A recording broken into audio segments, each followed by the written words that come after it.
chiens, quand on arrive à la chasse, il faut commencer assez tôt pour pouvoir avoir encore ces odeurs au niveau du sol. Si on attaque trop tard, il n'y a plus du tout de voix.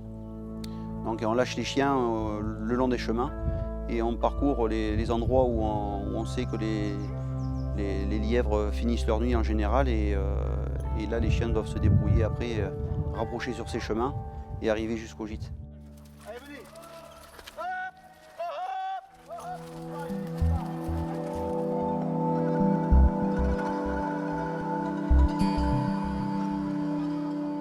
Et en fait, au départ, nous chassions à tir dans le vignoble du Fronçadet. Et on chassait à tir avec 2 ou 3 courants. Et petit à petit, j'ai voulu augmenter le nombre de chiens pour faire de plus belles menées. Et ensuite, je me suis aperçu qu'il valait mieux aller aussi chasser en forêt. Donc on est arrivé dans le Médoc juste après la tempête, début 2000. Et là, on a commencé à faire de très belles chasses. Et tous les ans, donc, on a augmenté le nombre de chiens. Et petit à petit, j'ai tout naturellement, par passion pour le travail des chiens et pour cette chasse vraiment passionnante, j'ai posé le fusil et petit à petit, je l'ai fait poser aussi aux collègues. Voilà.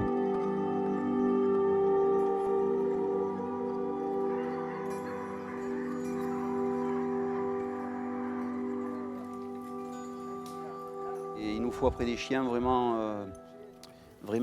très accrocheurs, requérants, actifs dans leur quête. Donc on a des anglo-français de petite veinerie. Ce sont des tricolores et noirs et blancs. On a 2 origines.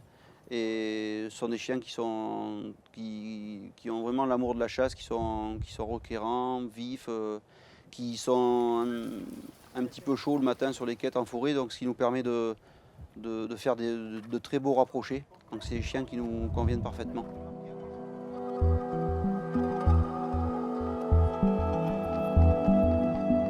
On fait très peu de prises par saison.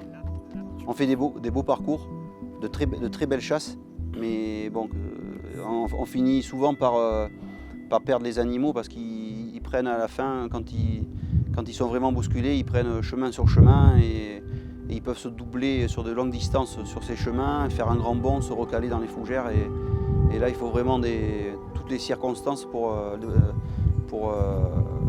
arriver à le prendre. On chasse en équipe, c'est vraiment sympa, en famille aussi. Bon, j'ai ma femme, mon beau-père qui suivent. On a des amis qui n'étaient pas forcément tous chasseurs à la base. Mais c'est une chasserie conviviale où on peut suivre avec femmes et enfants, à pied, en VTT, à cheval.